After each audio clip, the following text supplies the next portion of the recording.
At 2:20 a.m. on April 15th, 1912, the Titanic was gone. A ship once described as unsinkable had vanished into the North Atlantic, but the real story isn't just that it sank, it's what happened in the hours before, because the disaster didn't unfold in a single moment.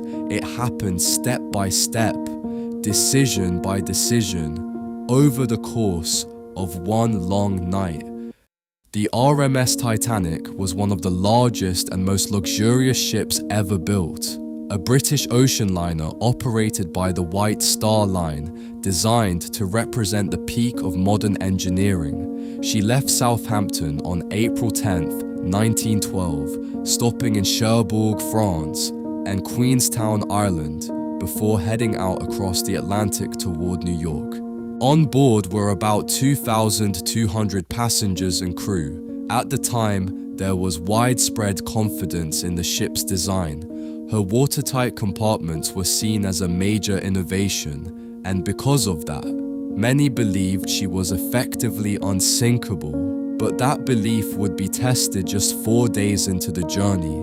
On April 14th, Titanic received multiple ice warnings from other ships. They reported dangerous conditions ahead, pack ice, and drifting icebergs along the route. Still, the ship continued forward. At 11:40 p.m. ship's time, while traveling at high speed, Titanic struck an iceberg. The collision happened on the starboard side. What seemed like a glancing blow was far more serious beneath the surface. The iceberg's underwater spur damaged the hull along several compartments. At least 5 of Titanic's 16 watertight compartments began to flood, and that was more than the ship could survive. After the impact, the engines were stopped.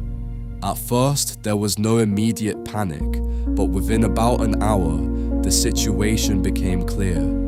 The captain ordered the lifeboats uncovered, and passengers were told to gather. Slowly, the bow of the ship began to sink lower into the water.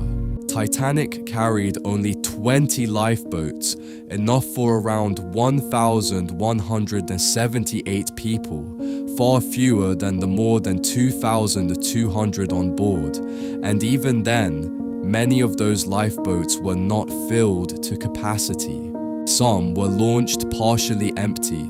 There was confusion, there was poor training, and there was strict adherence to the idea of women and children first. As a result, space was left unused, while time was running out. Over the next 2 hours and 40 minutes, the situation worsened. Water continued to flood the ship. The bow sank deeper. The stern began to rise.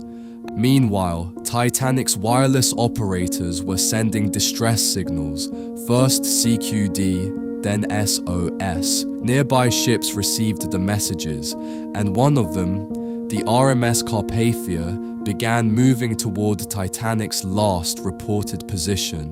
But by the time help was on the way, the final moments had already begun. At around 2:20 a.m., the ship broke apart and disappeared beneath the surface. The ocean quickly swallowed what had once been the largest passenger ship in the world. For those still in the water, survival was measured in minutes. The temperature of the sea was close to -2 degrees Celsius. Most who had not reached lifeboats died from hypothermia very quickly. Carpathia arrived about an hour and a half after Titanic sank. One by one, survivors were pulled from lifeboats. In total, about 705 to 710 people were rescued. The rescue was completed by around 9:15 a.m., and then Carpathia turned toward New York. When the survivors arrived, their accounts shocked the world. A ship believed to be nearly unsinkable, lost on its very first voyage. Roughly 1,500 people had died. The disaster led to major changes in maritime safety. Ships were now required to carry enough lifeboats for everyone on board. lifeboat drills became standard. Radio operators were required to maintain continuous watches, and new international agreements were created, including the Convention for the Safety of Life at Sea. But the story of Titanic didn't end there. In 1985, the wreck was finally discovered, nearly 4 kilometers below the surface of the Atlantic. The Titanic didn't vanish in an instant. It disappeared over hours through a series of decisions, limitations, and unfolding events.